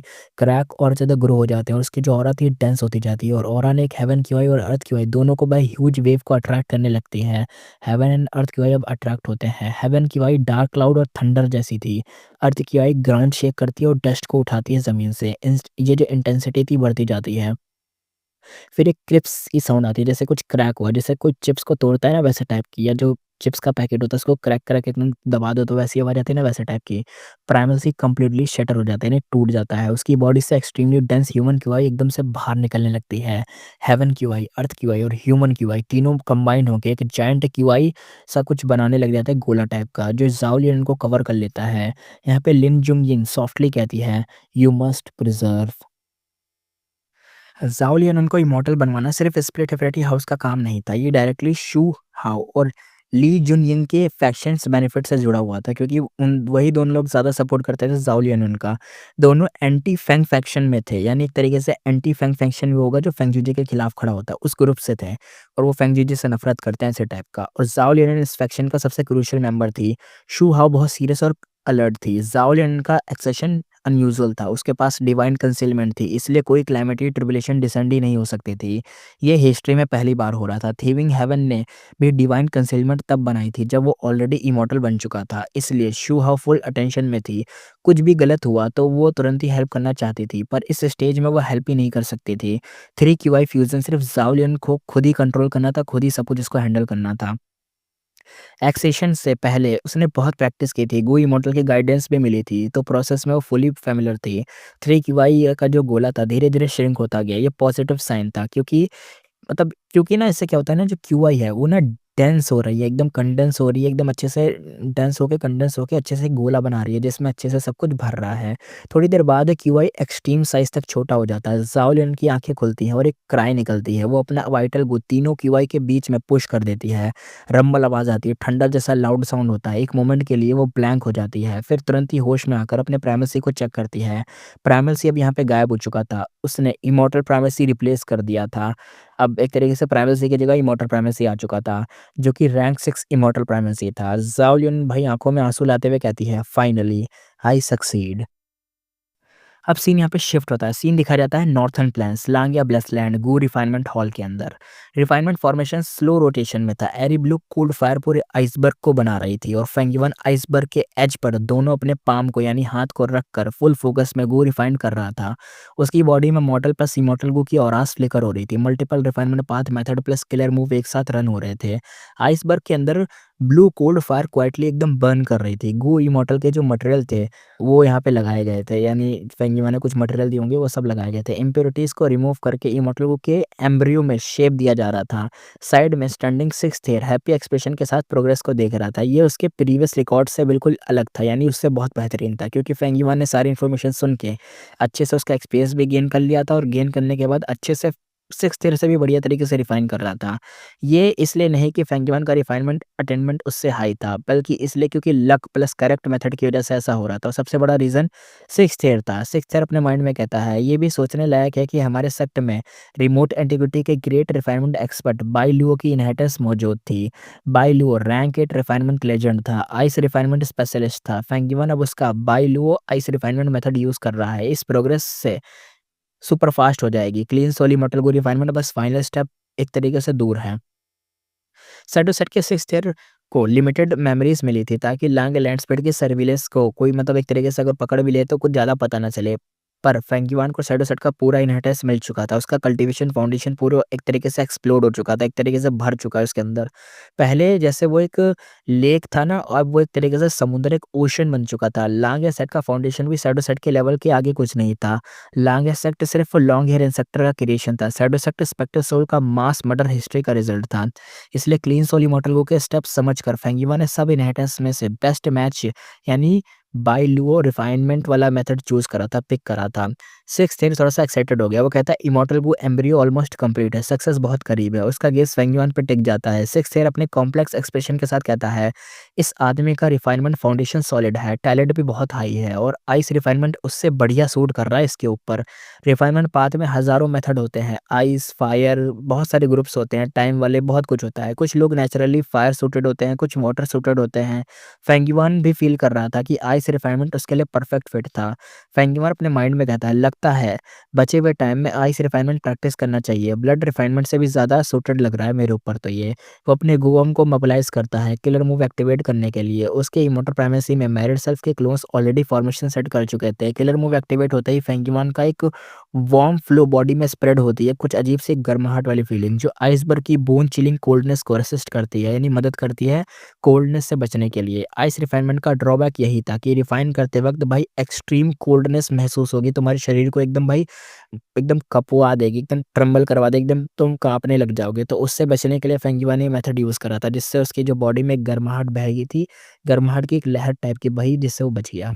आगे देखते हैं, मैरिड सेल्फ अपग्रेड के बिना फेंगयुआन को बहुत सारे स्टेप्स मुश्किल लगते थे, पर न्यू मैरिड सेल्फ की वजह से वो ईज़िली कोल्ड रेजिस्टेंस और रिफाइनमेंट दोनों को हैंडल कर रहा था। सीन यहाँ पे अब दोबारा से शिफ्ट होता है, सीन दिखाया जाता है central continent mountain peak down में। फेंग जिंगवांग पीक पर खड़ी थी, स्काई हाफ डार्क था और कुछ स्टार्स विजिबल थे। वो डीप ब्रेथ लेती है पर फेस अभी भी टेंशन में था। पहले कभी हार्डशिप टेस्ट नहीं की थी उसने, एक तरीके से इतनी मुश्किलें टेस्ट नहीं करी थी। एक तरीके से जो उसके इमॉर्टल पेरेंट्स हैं उनकी प्रोटेक्शन में वो पली बड़ी थी, तो एक तरीके से उसको कभी ज़्यादा प्रेशर नहीं मिला, इतना सेटबैक, प्रेशर, बिटरनेस कभी उसे फ़ील ही नहीं हुई थी। लेकिन अब वो सब उसे फ़ील हो रही थी, स्पेशली जब ज़ाओ लिन इमॉर्टल बन गई। एंटी फेंग फंक्शन का नाम एक तरीके से बूम हो गया। फेंग जीजे वेस्टर्न डेज़र्ट में और बाई क्विंग सोलो हैंडल नहीं कर पा रही थी ये सब। शू हाओ की टीम को सपोर्ट मिलता जा रहा था और यहाँ पे फेंग जिंगवांग पीछे रह जा रही थी। क्योंकि अब एक तरीके से भाई फेंग जिंगवांग पीछे हो गई क्योंकि वो पहले फेरी थी। लेकिन भाई अब फेंग जिंगवांग का फेरी टाइटल हट गया और फेरी मतलब फेरी अभी भी है लेकिन वो वाली फेरी नहीं है ना कि वो असली फेरी बन जाए जो मेन फेरी होती है। जैसे अब ज़ाओ लियनन मेन फेरी है क्योंकि उसके पास लव गो का सपोर्ट है इसलिए। फेंग जिंगवांग को लग रहा था जैसे पूरा सेट ही बदल गया हो। फेंग जिंगवांग एकदम कहती है ये क्या हो गया? उसके माइंड में ज़ाओ लियनन की तरफ शिफ्ट होता है। वो लड़की जो पीछे से आई थी उसका गोल्ड छीन ले गई। स्पिरिट हेवेनिटी हाउस की फेरी का पोजीशन भी ले गई। अब इमॉर्टल एक्सटेंशन भी कंप्लीट हो गया, इमॉर्टल भी बन गई। ज़ाओ लियनन की वो बेगिंग सीन्स उसके ब्रेन में फ्लैश हो रही थी। एक टाइम था ना जब ज़ाओ लियनन मदद माँगने आई थी फेंग जिंगवांग से कि यार मदद कर दो प्लीज़, तब फेंग जिंगवांग सामने तक नहीं आई थी उसके, तो वही सीन उसके दिमाग में आ रहा था। फेंग जिंगवांग एकदम से फ्रस्ट्रेटेड हो गई। वो कहती है ज़ाओ लियानुन एक अदरवर्ल्डली डीमन है, फेंग युआन भी अदरवर्ल्डली डीमन है। मैं हमेशा उन अदरवर्ल्डली डीमन से पीछे कैसे रह जाती हूँ, हार कैसे जाती हूँ? फिर वो अचानक कहती है, "1 मिनट।" डांगुन माउंटेन का वो मोमेंट जब उसने फेंग युआन को पहली बार देखा था, फेस इंस्टेंटली रेड हो जाता है क्योंकि भाई उसे कुछ अजीब ही चीज़ याद आ जाती है। अदरवर्ल्डली डीमन छोड़ो, उसे याद आता है वो कुछ खतरनाक ब्लैक सा साया जो उसके मुँह के ऊपर दिख रहा था, वो खतरनाक साया उसके दिमाग में आ रहा था। उसकी मेमोरीज़ एकदम हिल जाती हैं, पूरा फेस रेड हो जाता है। फेंग जिंगवांग्स अपने आप से बातें हुए मतलब अपने आप से बोलते हुए कहती है, "ये सब मैं क्या सोच रही हूँ? ये सब सोचने का क्या फ़ायदा? काम करना है, स्ट्रॉन्ग बनना है, इमॉर्टल बनना है, फादर-मदर को हेल्प करनी है, ये सब सोच फेंग जिंगवांग ये सब क्या सोच रही है?" अपने आप से ही मना करने लग जाती है कि क्या सोचने लग गई थी। फिर वो अपनी लेटेस्ट ड्रीम रियलम एक्सपीरियंस को याद करती है जिसमें बाई लुओ का रिफाइनमेंट पाथ ड्रीम रियलम था। फेंग जिंगवांग कहती है ड्रीम पास करने के बाद रिफाइनमेंट पाथ का ग्रेट ग्रैंड मास्टर तक ब्रेक थ्रू हो गया है। Senior by Luo ice refinement में बेस्ट थे, चलो ट्राई करते हैं। वो आर्म्स को स्प्रेड करती है, 10 फिंगर सुपर फास्ट मूव करती है, कोल्ड एयर को एकदम भाई बहा के एकदम ले जाती है और कोल्ड एयर एकदम से स्ट्रांग हो जाती है। आइस पाथ रैंक 3 मॉडल वो एयर से एकदम भाई निकलने लग जाते हैं, शोल्डर पे लैंड होते हैं, फिर रैंक 4 फिर रैंक 5 की वॉर्म भी बनने लग जाते हैं। फेंग जिंगवांग खुश हो जाती है, आइस में एकदम ब्राइटनेस आ जाती है, फिंगर्स भी एकदम फुल स्पीड से निकलने लग जाते हैं, एकदम चलने लग जाते हैं। लेकिन कुछ ही सेकंड बाद एयर जो थी ना, ये जो कोल्ड एयर थी ब्लास्ट हो जाती है और रिफाइनमेंट फेल हो जाता है, बैकलैश भी मिलता है उसको। फेंग जिंगवांग कहते हैं डैम इट! उसका चेहरा सफ़ेद पड़ जाता है, आइस एकदम से शट हो जाती है और दाँत एकदम दबा लेती है। उसने एक्सपेक्ट नहीं करा था ऐसा कुछ हो जाएगा। पर फिर बाद में कुछ होता नहीं है। फिर धीरे-धीरे वो अपनी आइज़ को ओपन करती है और सामने एक टॉल मैन खड़ा था। उसका हाथ फॉरवर्ड था। वो एक्सप्लोड हुआ कोल्ड एयर। अब एक आइस एक तरीके से कुछ अजीब-सा बन चुका था। एक आइस स्पेरे कुछ बन चुका था, उसके हाथ में था। यहाँ पे मतलब जो फेंग जिंगवांग थी ना, उसे ऐसा लग रहा था कि अब यहाँ पे क्या होगा कि उसके सामने जो मतलब ये जो बैकलैश हुआ है उससे इसकी हालत ख़राब हो जाएगी। आँखें उसने बंद कर ली थी, दाँतों को भी दबा लिया था। एक्सपेक्ट ही नहीं कर रही थी कि ऐसा कुछ हो जाएगा लेकिन हो गया। और जब हुआ ऐसा, तो उसे लगा बैकलेस लगेगा मैं तो गई। लेकिन क्या पता चलता है जब वो बैकलेस लगने वाला था, बैकलेस लगने से पहले ही वो जो आइस थी, आइस फट के कुछ और ही शेप ले गई, एक इंसान का शेप ले गई और उस इंसान के हाथ में कुछ एक चीज़ थी, जो वो उसको दे रहा था। वो आदमी बहुत टॉल था, फेंग जिनहुआंग की हाइट उसके घुटनों तक भी नहीं आ रही थी। बहुत ही फेंग जिनहुआंग तो बहुत छोटी लग रही थी। लॉन्ग हेयर वाइंड एकदम फ्लाई हो रहे थे, पोस्चर पावरफुल था, आइस में विज़डम का हेवी फ़ील था। सबसे इंट्रिगिंग चीज़ थी कि उसके फोरहेड पे कोरल लाइक ड्रैगन हॉर्न्स थे। फेंग जिनहुआंग अपने आप मतलब थोड़ा-सा रिस्पेक्ट देते हुए कहती है, "सीनियर आप कौन हैं और thanks for saving me." Tall man gently smile करते हुए कहता है टॉल मैन कहता है, "आइस रिफाइनमेंट तुम्हारे लिए सही मेथड नहीं है। तुम्हारी नेचर ब्राइट और एक्टिव है। तुम्हें मेटल और फायर रिफाइनमेंट में बेटर रिजल्ट मिलेगा, वो तुम्हें सूट करता है। आइस रिफाइनमेंट उन लोगों के लिए स्पेशलिटी होती है जो एक्सट्रीमली पेशेंट रखते हैं, यानी पेशेंस रहता है उनके अंदर और परसिस्टेंट हैं, यानी होता है ना एक कंसिस्टेंसी होती है ना, वो जो मेंटेन करना जानते हो, जो डिसिप्लिन हो, उनके लिए बेस्ट रहता है आइस वाला, उनके नेचर के लिए सूट करता है। तुम्हारे लिए जो सूट करता है वो फायर वाला है, फायर, मेटल और फायर वही तुम्हारे लिए सूट करेगा। वो वो अपना फ़िस्ट को टाइटली एकदम क्लेंच करता है, उसके हाथ में कोल्ड एयर एकदम से बंद हो जाती है, जो बैकलैश लगने वाला था, वो बैकलैश भी खत्म हो जाता है, उसके हाथ में ही दब जाता है। फेंग जिंगहुआंग शॉक हो जाती है। उसे पता था कि ये कोल्ड ब्लास्ट एक रैंक 5 गो मास्टर को हेवीली इंजर्ड कर सकता है। फेंग जिंगहुआंग अपनी आइज़ को वाइडली ओपन करते हुए सामने देख रही थी। वो कहती है, "सीनियर, आप गो इमॉर्टल हो, आप मेरे पेरेंट्स को जानते हो?" उसने पहले भी इमॉर्टल्स देखे थे। फेंग जिंगहुआंग की वजह से सब उसे डिसेंट ही ट्रीट करते थे। टॉल मैन सर हिलाते हुए कहता है, "हाँ, मैं तुम्हारे पेरेंट्स को जानता हूँ, पर मैं यहाँ सिर्फ़ तुम्हारे लिए आया हूँ। फेंग जिंगवांग कहती है, क्या मेरे लिए? टॉल मैन कहता है, बिल्कुल। फेंग जिंगवांग, फ्यूचर में तुम ग्रेट ड्रीम इमॉर्टल वल्नरेबल बनोगी। डेस्टिनी के हिसाब से तुम हेवनली कोर्ट जॉइन करोगी, इस एरा को लीड करोगी और पीक रैंक 9 वल्नरेबल बनोगी। मैं हेवनली कोर्ट का गो इमॉर्टल ड्यूक लॉन्ग हूँ। मैं तुम्हें अपने डिसिपल बनाने आया हूँ। फेंग जिंगवांग कहती है, व्हाट? क्या? कौन हो आप? ड्यूक लॉन्ग पीसफुली स्माइल करते हुए कहता है कि हाँ, पर फेंग जिंगवांग का फेस अभी भी क्लियर बोल रहा था कि ये बंदा मतलब स्कैमर लग रहा है। क्या-क्या बोल गया कुछ समझ भी नहीं आया कि तुम ड्रीम मतलब इमॉर्टल बनोगी, एक वल्नरेबल रैंक 9 की हेवनली कोर्ट को लीड करोगी। हेवनली कोर्ट की मतलब लीडर बनना बहुत बड़ी बात थी। अभी तो ड्यूक लॉन्ग लीडर है, लेकिन वो बन जाएगी लीडर, वो लीड करेगी भाई साहब, वो भी रैंक 9 इमॉर्टल, वो भी ड्रीम इमॉर्टल।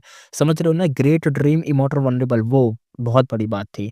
स्कीमर एक तरीके से ऐसा लग रहा था किसी स्कीम में फँस गई है, कोई स्कीमर है सामने, कोई स्कैम कर रहा है उसको। वो ड्यूक लॉन्ग को पहचानती नहीं थी। मॉर्टल्स को एशियन सेक्ट के इमॉर्टल का नॉलेज एक तरीके से ना के बराबर ही था। फेंग जिंगवांग डाउट करते हुए कहती है, अंकल एशियन टाइम से लेके अब तक सिर्फ 10 वल्नरेबल्स बने हैं ना। मैं एक तरीके से फ्रॉस्फेरी जानती हूँ, ग्रेट ड्रीम इमॉर्टल वल्नरेबल की। मैं कैसे हो सकती हूँ वो? वो ग्रेट ड्रीम वल्नरेबल तो मैं नहीं हो सकती। कैसे? ये कैसे पॉसिबल है? ड्यूक लोंग स्माइल करते हुए कहता है, खुद पर शक मत करो। तुम फ्यूचर में ग्रेट ड्रीम वल्नरेबल हो। बचपन में एक ड्रीम पाथ इमॉर्टल गू ने तुम्हें चूज़ करा था। वही इसका एक सिग्नल है। तुम्हारी लाइफ स्मूथ होनी चाहिए थी, पर कुछ ऑब्स्टिकल आ गए। वो अदरवर्ल्डली डीमन जो फेट से मतलब फेट से भी निकल चुका है, वो फेट से बंधा नहीं है। उन्होंने तुम्हारी अपॉर्च्युनिटीज़ को चुरा लिया। जैसे हू इमॉर्टल ब्रेसलेट वो तुम्हारा था, वो भी तुम्हारे हाथों से चला गया। स्पिरिट एफिनिटी हाउस वो भी तुम्हारा था, वो भी तुम्हारे हाथों से चला गया। स्पिरिट एफिनिटी हाउस जो था ना, मतलब ये था कि जो उसकी वो फ़ैरी बन जाती है, उसकी पोज़ीशन उसे मिल जाती है ना फ़ैरी बनने की, लेकिन जानते हो वो ज़ाओलियन उन्हें ले गई अदरवर्ल्डली डीमन, इसलिए कह रहा है कि तुम्हारे हाथों से स्पिरिट एफिनिटी हाउस पे चला गया। अब वो आगे कहता है अपना ड्यूक लॉन्ग, पर ये सब मैटर नहीं करता। 10 साल में फेट इमॉर्टल को फुली रिस्टोर हो जाएगा और तुम्हारी डेस्टिनी है, डेफ़िनिटली तुम ग्रेट ड्रीम इमॉर्टल बन लोगी, एक ड्रीम वल्नरेबल बनोगी, क्योंकि ये फेट का फिक्स्ड डिसीज़न है कि तुम्हें ही ग्रेट ड्रीम वल्नरेबल बनना है। ड्यूक लॉन्ग की वॉइस थोड़ी-सी और सीरियस हो जाती है, वो एब्सोल्यूट ट्रुथ बोल रहा था। फेंग जिंगवांग एकदम डीप शॉक में थी, वो बोल ही नहीं पाती। सीन इसी के साथ शिफ्ट होता है, सीन दिखाया जाता है अलग ही जगह पर जहाँ पे फेंग युआन था, यानी रिफाइनमेंट हॉल। आइस के पीसेस ज़मीन पर गिरते जा रहे थे। फेंग युआन एकदम एकदम खाँसता है, ऐसा खा-खा करता है। उसके चेस्ट से एकदम भाई पकड़ कर एकदम थिक फ्रोज़न जो ब्लड क्लट थे, जो मुँह से एकदम ब्लड के खून था ना, वो एकदम थूके जा रहा था, मुँह से खून थूके जा रहा था। एकदम जैसे उल्टे टाइप का करते हैं, वैसे ऐसे थूके जा रहा था। इतने कोल्ड थे कि एकदम मिनी एकदम आइस चिप्स लग रहे थे, उसके मुँह से एकदम निकले जा रहे थे। कोल्ड एनर्जी उसके मुँह से निकल रही थी और मुँह से ही ब्लड निकल रहा था। फेस एकदम पर्पल हो चुका था, एकदम इंजरी बहुत हेवी लग रही थी। गो रिफाइनमेंट फेल हुआ था, आइसबर्ग ब्लास्ट हो गया था और फेंगिवन ने बैकलैश को फोर्सफुली एंड्योर करा था। वो तुरंत ही immortal Gu man as before activate करता है, पर्पल टिंट फेड हो जाता है, इंजरीज़ ऑलमोस्ट हील हो जाती है, लेकिन बॉडी के अंदर जो फ्रॉस्ट एनर्जी थी वो एक्युमुलेट हो गया था। वो स्टिल सॉलिड ब्लॉक्स की तरह एकदम चिपका हुआ था और वो हट नहीं रहा था। ये फ्रॉस्ट एनर्जी फेलियर की वजह से नहीं, रिफाइनमेंट का लॉक एक तरीके से लॉन्ग एक्सपोज़र था उसकी वजह से हुआ था।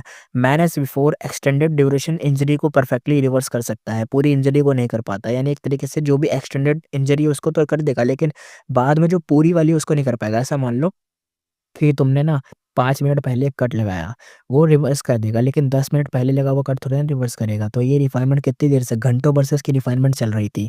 तो रिज़ल्ट जो निकला एंड में जाके निकला ना रिज़ल्ट, बैकलैश लगा, दिक्कत हो गई। तो उसने उस रिज़ल्ट को ठीक कर दिया, वापस से रिफाइन कर दिया, एक तरीके से सही कर दिया, जो भी चीज़ें थी वो सब सही कर दिया। लेकिन एंड में दिक्कत ये हो गई कि इतनी देर से जो ये कर रहा था, रिफाइन कर रहा था, उस रिफाइनमेंट वाली चीज़ में इसको बहुत ज़्यादा कोल्ड एनर्जी इसकी बॉडी में घुस गई थी, जिसकी वज़ह से इसको प्रॉब्लम आ रही थी। ये दिक्कत हुई थी और वो चीज़ इसको नहीं कर पाया था ठीक है मैन एज़ बिफोर। फेंगुमा सोचते हुए कहता है, मैं हीलिंग के लिए हमेशा मैन एज़ बिफोर पे डिपेंड करता हूँ। रैंक 6 होने के बावजूद बहुत ही यूज़फुल है। साइड टू साइड की मैनी किलर मूव का एक कोर मूव है ये। थोड़ा टाइम थोड़ा टाइम मिले तो इस किलर मूव में मैं एक तरीके से मास्टरी के बाद हीलिंग एबिलिटीज़ को बहुत फ़ास्ट भी बूस्ट कर सकता हूँ। उसी वक़्त एक थॉट उसके मन में आता है। वो कहता है, 1 मिनट यार रुको। अगर मैं मैन एज़ बिफोर है तो गो एज़ बिफोर क्यों नहीं है? है ना? गो वर्म को हील करने वाला गो भी तो होना चाहिए ना, गो एज़ बिफोर कॉन्सेप्ट पॉसिबल था। फेंगुइन एक्साइटेड हो गया, कहता है कि अगर इमॉर्टल गो एज़ बिफोर एक्सिस्ट करता तो मैं उसे किलर मूव डिज़ाइन कर सकता जो रिफाइनमेंट के बीच में गू को रिकवर कर दे, जिससे गू फेल ही ना हो और बच जाए। यानी अगर फेल भी हो तो मरे तो ना एटलीस्ट, मरे ना बस। आज रिफाइनमेंट फेल हुआ, पर अगर मेरे पास वो होता तो मैं तुरंत ही रिस्टोर करके लास्ट स्टेप पे वापस आ सकता था और हो सकता है मैं दोबारा से रिफाइन भी कर देता। गो भी नहीं मरता और काम भी बन जाता। पेंगुइन की आइज़ में शाइन आ गई। वो शैडो सेट की मैसिव इनहेरिटेंस मेमोरी को स्कैन करता है। शैडो सेट का नॉलेज सी लेवल बहुत ज़्यादा यूज़ था, सी लेवल जितना। और ऊपर से उसे पता चलता है कि इससे पहले भी बहुत लोग ये आइडिया सोच चुके थे।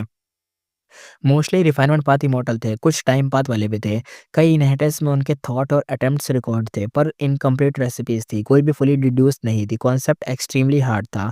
Man as before he limited use case रखता है। रैंक 6 वर्ज़न रैंक 7 इमॉर्टल को बेयरली अफ़ेक्ट करता है, कई बार एक्टिवेट भी फ़ेल हो जाता है। रैंक 7 वर्ज़न भी रैंक 7 इमॉर्टल पे वीक होता है, सिर्फ़ अगर टारगेट टाइम पाथ इमॉर्टल हो, जिसमें दाव-मार्क मैच करे, तब जाके ये जो मैन एज़ बिफोर है वो बड़ा वाला वो ये असर कर पाता है।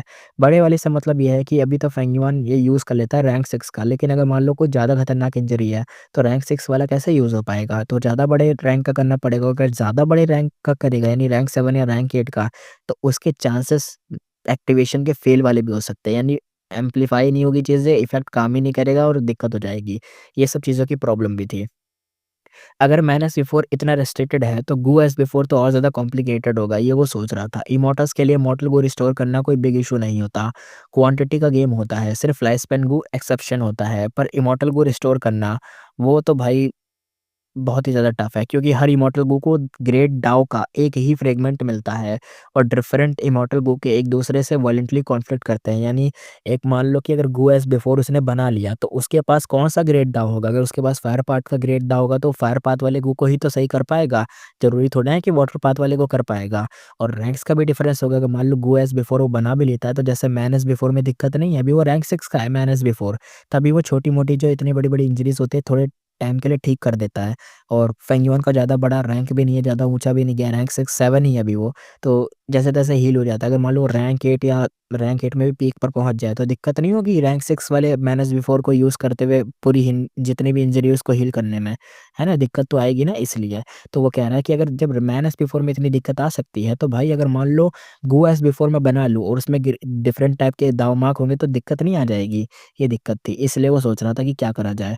वैसे मेरे हिसाब से एक ऑप्शन ये भी है कि जैसे इमॉर्टल फेटिश गो बनाए ना जिसमें डिफरेंट टाइप के दाव मार्क है, ऐसे ये भी एक गो एज़ बिफोर बनाए जिसमें डिफरेंट टाइप के दाव मार्क हो तो शायद हो जाए। मेरे हिसाब से तो ये आइडिया सही होना चाहिए। लेकिन भाई इसको करने के लिए बहुत मेहनत लगेगी, क्योंकि फेटिश गो कितने खतरनाक तरीके से बना है ना इसलिए। इमॉर्टल गो एक दूसरे के साथ कोऑर्डिनेट कर सकते हैं, पर इमॉर्टल गो को दूसरे इमॉर्टल गो पर यूज़ करना बिल्कुल अलग ही लेवल की मुश्किल होती है। रैंक एडवांटेज हो तो चांस मिलता है, जैसे रैंक 7 गो, अगर रैंक 7 का गो एज़ बिफोर रैंक 6 गो को रिस्टोर कर सकता है, जैसे-तैसे चांस हो जाएँगे, भले दाव मार्क डिफरेंट हो लेकिन फिर भी चांस हो सकते हैं। पर रैंक 7 का यूज़ रैंक 7 पे करोगे 100% फेल हो जाएगा। कॉन्सेप्ट सुपर टेम्पटेटिंग था, पर रियलिटी में ऑलमोस्ट इम्पॉसिबल था। रिफाइनमेंट पाथ और टाइम पाथ के ग्रेट ग्रैंड मास्टर ने भी ये आइडिया ट्राई करा था, लेकिन सब फेल हो गए थे। गो एज़ बिफोर वर्केबल नहीं था, पर फेंगयुआन के पास वर्क एक तरीके से वर्केबल कुछ ना कुछ तरीके तो हैं जो शायद वर्क कर जाए। जैसे रिफाइनमेंट पाथ इमॉर्टल फॉर्मेशन, जो थोड़े टाइम के लिए टाइम बैक ट्रैकिंग इफ़ेक्ट दे सकते हैं। रिफाइनमेंट में कोई स्टेप गलत हुआ तो इंस्टेंटली रिवाइंड कर सकते हैं। ऐसा कुछ फॉर्मेशन में बनाना और गू का यूज़ करना फॉर्मेशन के साथ, तो कुछ शायद इफ़ेक्ट आ जाए। शैडो सेट की इनहेरिटेंस में से 10 से ज़्यादा फॉर्मेशन थी, पर हर एक में कोई ना कोई दिक्कत थी। कुछ इमॉर्टल एसेंस को भाई इतना ज़्यादा कंज़्यूम करते थे जैसे पहाड़ हो जाए पूरा, इतना ज़्यादा ख़त्म कर देते थे, इतना कहाँ से लाओगे? दूसरे कुछ में दिक्कत थी कि कुछ लिमिटेड यूज़ काउंट वाले थे, यानी 1-2 बार यूज़ होगा वरना तो यूज़ ही नहीं होगा। कुछ ऐसे थे कि सिर्फ़ रैंक 6 इमॉर्टल गो तक ही काम करते थे, उससे ऊपर नहीं। तो भाई उनमें से सबसे बेस्ट ये था कि इमॉर्टल गो हाउस रिग्रेट पूल। वर्ल्ड के 3 लेजेंडरी पूल्स में से एक था ये रिग्रेट पूल। फेंगयुआन सोचते हुए कहता है, दिक्कत ये है कि रिग्रेट पूल की इनहेरिटेंस है, पर उसके लिए रिक्वायर्ड इमॉर्टल गो मेरे पास नहीं है। उसके पास नॉलेज सी लेवल जितना था, पर उसे यूज़ करने लायक मटेरियल नहीं थे। अभी फेंगयुआन की सिचुएशन ये थी कि ऑप्शंस इतने ज़्यादा थे कि प्रॉब्लम प्रॉब्लम भी है, लेकिन सॉल्यूशन बहुत ज़्यादा कन्फ्यूज़िंग है कि क्या यूज़ करा जाए। आम लोग अगर एक प्रोसीजर मतलब मान लो ना जो आम लोग होते हैं, आम लोग अगर एक प्रोसीजर की छोटी इनहेरिटेंस भी पा लेते हैं ना, तो खुशी से पागल हो जाते हैं। फेंग को मिला था शैडो सेट का पूरा ओशंस। स्पेक्टर सोल की लाइफ टाइम में कलेक्ट किया गया 1 लाख से ज़्यादा, जितना उसने कलेक्ट करा था, जितना एक्यूमुलेट करा था, सब उसे मिल गया था। उसके पास कल्टीवेशन के काउंटलेस पाथ खुले हुए थे। उनमें से सबसे ज़्यादा टेम्पटेटिंग यानी जो सबसे बढ़िया लग रहे थे वो थे सोल पाथ, टाइम पाथ, अर्थ पाथ और स्पेस पाथ। ये सब वल्नरेबल लेवल इनहेरिटेंस थे। इनमें से एक छोटा-सा हिस्सा भी पूरे 5 रीजन में भाई मास केयर मचा देगा, एकदम लड़ाई झगड़े करवा देगा। इस ट्रेज़री के साथ फेंग का फ्यूचर ट्रूली लिमिटलेस था। फेंग के पास soul path, time path, space path जैसे एंडलेस टेम्पटेटिंग चॉइसेस थे, पर सच में उसके लिए सबसे इम्पोर्टेंट चीज़ ये नहीं थी, क्योंकि इन पाथ में जाना मतलब insane time, insane energy, insane resources थे। उसके लिए रियल गेम चेंजर था wisdom go. Light of wisdom ने उसके कल्टीवेशन को टर्बो चार्ज किया था, वो उसका इफ़ेक्ट कभी भूल ही नहीं सकता, और विज़डम गो का सपोर्ट फिर से पाने के लिए उसे अपना original rank 6 strength path immortal zombie body वापस चाहिए था। सोल पाथ ट्रैप से बॉडी को फ्री करने का मेथड ऑलरेडी था, बस उसके लिए चाहिए उसे एक कोर जिसका नाम था क्लीन सोल इमॉर्टल गो। इसलिए पूरा फोकस क्लीन सोल रिफाइन करने पर था, पर अब तक 10 से ज़्यादा अटेम्प्ट कर चुका और सब फेल हो गए हैं। फेंग युआन कहता है आइस रिफाइनमेंट मुझसे सूट नहीं होता, सॉरी सूट होता है, सूट नहीं, गलत बोल दिया मैंने। आइस रिफाइनमेंट मुझे सूट होता है यानी सूट करता है, क्योंकि भाई कोल्डनेस तो भरी हुई है भाई के अंदर। पर मैं पहले कभी आइस पाथ प्रैक्टिस नहीं की और ये लास्ट स्टेप बहुत ही हार्ड है। आगे फेंगयुअन यही कहता है कि मैंने प्रैक्टिस ही नहीं करी तो लास्ट स्टेप तो बहुत ज़्यादा हार्ड होगा ही। सिक्स्थ ईयर भी कहता है हाँ, इमॉर्टल बू रिफाइनमेंट का सक्सेस रेट लो ही है, बॉटमलेस पिट जैसा है। फेंगयुअन एक मेजर कंसर्न था, कहीं कोई और क्लीन सोल इमॉर्टल को रिफाइन तो नहीं कर चुका है। इमॉर्टल को यूनिक होते हैं, अगर एग्जिस्ट करता है तो भाई एक ही एग्जिस्ट करेगा, एक ही वर्जन पूरे वर्ल्ड में एक ही होगा। तो फेंगयुअन चाहे कितना भी कर ले रिफाइन हो ही नहीं पाएगा। पर वो एक ट्रिक से चेक कर सकता था, अगर पूरा प्रोसेस से फ्लॉलेस चले पर लास्ट राउंड में विदाउट रीज़न फेल हो जाए, इसका मतलब है कोई और पहले ही डिफाइन कर चुका है। क्लीन सोल का रेसिपी सीक्रेट था, स्प्रेड बहुत लिमिटेड था, नया-नया ही एक तरीके से एक डिस्ट्रॉय हुआ था, इसलिए फेंगयुआन के चांसेस ज़्यादा हाई थे अभी भी। सिक्स्थ ईयर कहता है हाँ, लास्ट स्टेप को मॉडिफाई करके देखते हैं, आइस पाथ मटेरियल की जगह स्नो लोटस एसेंस यूज़ कर सकते हैं। फेंगयुआन कहता है रेसिपी मॉडिफाई करना है, हाँ, ठीक लग रहा है। लास्ट स्टेप में सबसे टफेस्ट था। अगर इमॉर्टल मटेरियल रिप्लेस हो जाए, तो प्रोसेस लंबा और कॉस्टली होगा, पर डेफ़िनेटली काम तो हो ही जाएगा। फेंगयॉन कहता है ट्राई करते हैं, रेसिपी मॉडिफाई करते हैं, but snow lotus essence rank 7 immortal material है, रेयर है। फेंगयॉन कंसर्न होते हुए कहता है ट्रेजर रेलवे हेवन में बेयरली दिखता है। सिक्स शेर स्माइल करते हुए कहता है उसकी टेंशन मत लो, स्नोमैन ट्राइब के पास बहुत सारा होता है और हम अब नॉर्थल प्लेन्स वेरिएंट ह्यूमन अलायंस में जॉइन हो चुके हैं। मैंने पूरा एक मतलब अच्छे से मैंने चेक सब कुछ चेक करा है, मैंने पूछा है नॉर्थर्न आईसी प्लान के स्नोमैन के पास स्टॉक है। फेंगयॉन कहता है गुड परचेज़ कर लेते हैं। पैसे की टेंशन तो ज़ीरो थी। शैडोसेट के इनहेरिटेंस में कोई भी एक रैंडम चीज़ बेच दे तो 5 रीजन में chaos हो सकता था। इसलिए फेंगयुआन को यकीन था कि snowman tribe easily deal agree कर लेंगे।